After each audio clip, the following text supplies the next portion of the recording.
नमस्कार बंधुरा आज के तुम्हारे साथे एकटा आमी डेजार्ट रेसिपि शेयर करते चलेছি। এটা একদম ঘরে থাকা উপকরণ দিয়ে বানিয়ে ফেলতে পারবে আর এই গরমকালে তো একদম অসাধারণ লাগে এই ঠান্ডা ঠান্ডা ডেজার্টটা খেতে। আমি একটি মাত্র পাকা আম দিয়ে পুরো পরিবারের জন্য এই রেসিপিটা বানিয়েছি। দেখে নাও আমি কিভাবে বানিয়েছি আর কি কি উপকরণ দিয়েছি। ভিডিওটা প্রথম থেকে লাস্ট পর্যন্ত দেখার অনুরোধ রইল। আমি সুস্মিতা রান্নাবান্নায় স্বাগত জানাচ্ছি। বন্ধুরা, এইভাবে যদি তোমরা আম দিয়ে রেসিপিটা বানাও তাহলে হোটেল রেস্টুরেন্টে আমরা এই ডেজার্টটা খেতে অবশ্যই যাই। এটা আর হোটেলে খেতে যাবে না, তোমরা বাড়িতেই কিন্তু খুব সহজেই বানিয়ে ফেলতে পারবে। তাহলে দেখে নাও আমি কিভাবে বানিয়েছি। আর এই রেসিপিটা ছোট থেকে বড় সবার খুব পছন্দ হবে।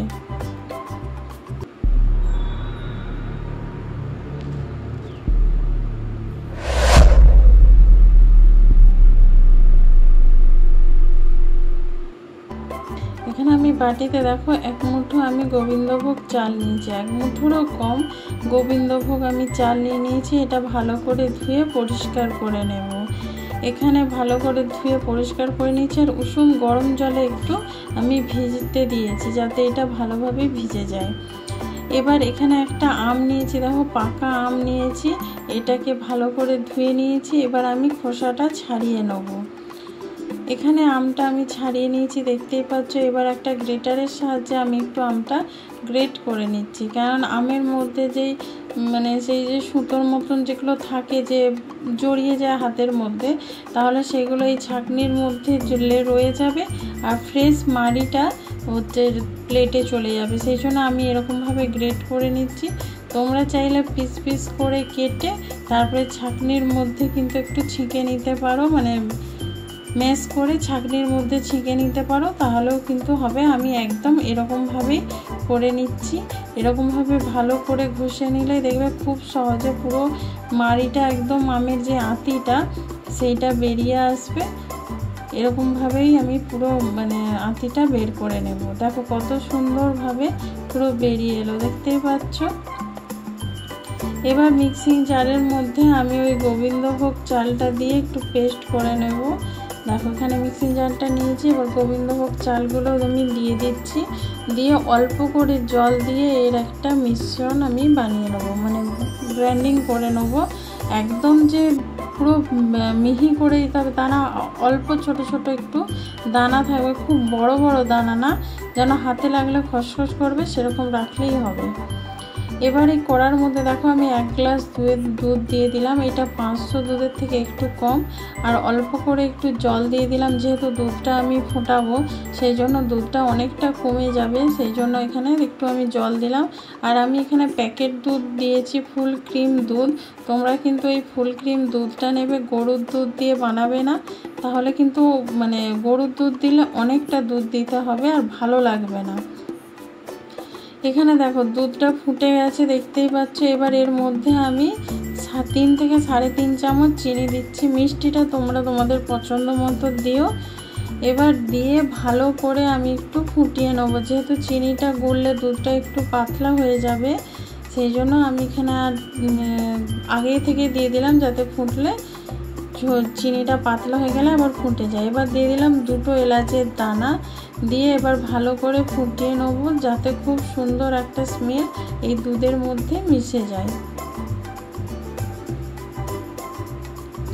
এইরকমভাবে নাড়ি পুরো ফুটিয়ে নিতে হবে। দুধটা অনেকটাই আমি ঘন করে নেব।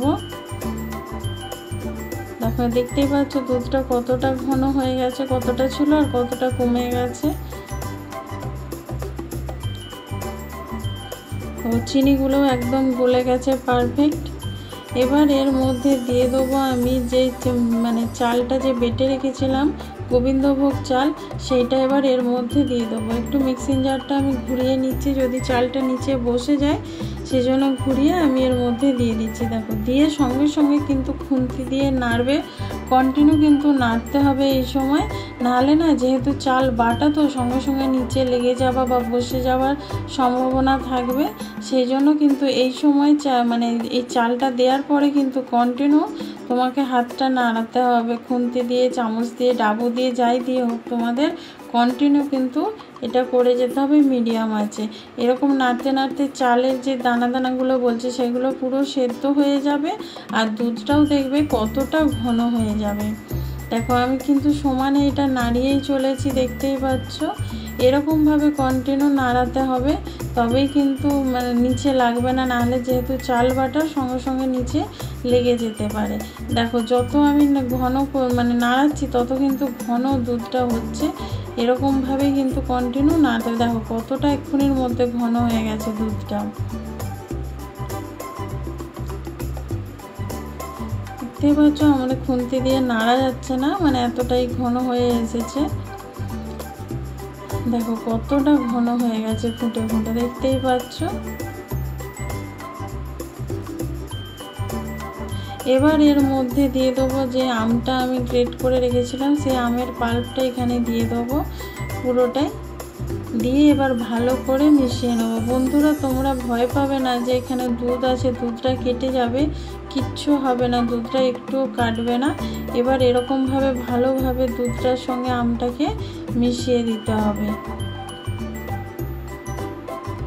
তারপর কালারটাও কত সুন্দর এসেছে। আমার আমটা ছোট ছিল সেই জন্য একটু কালারটা হালকা এসেছে। তোমরা যদি বেশি করে একটু বড় সাইজের একটা আম দাও তাহলে কিন্তু প্রচুর ডিপ একটা কালার, অরেঞ্জ কালার কিন্তু এখানে চলে আসবে। আমার হালকা একটা অরেঞ্জ কালার এসেছে।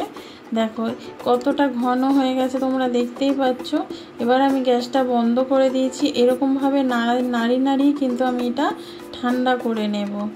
এরকমভাবে নাড়ি নাড়ি ঠান্ডা করলে তাহলে আর না নিচের দিকটা গরমে জমে যাবে না, ওপরে না একটা শক্ত যে সরের মতন সেটা পড়বে না, আর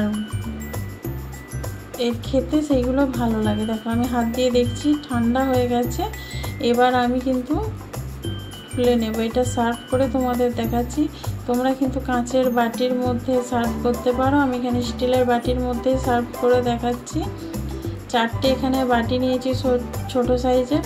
দেখো এবার চামচ দিয়ে আমি তোমাদের তুলে দেখাচ্ছি, এরকম ভর্তি ভর্তি করে তুলে নেব।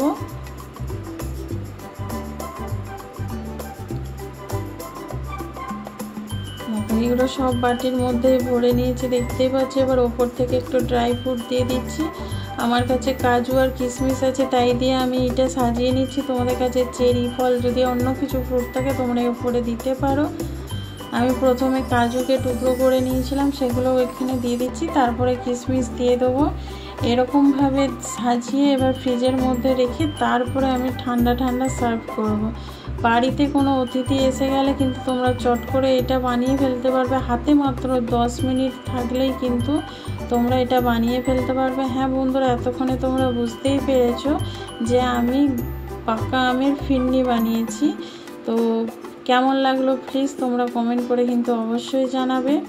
এই ভিডিওটা যদি ভালো লেগে থাকে লাইক কমেন্ট শেয়ার করো। নতুন বন্ধু যারা দেখছো, যারা চ্যানেলটা সাবস্ক্রাইব করে বেল আইকনটা ক্লিক করে দিও। যারা ফেসবুক থেকে দেখছো তারা কিন্তু পেজটা ফলো করে দিও। Thank you.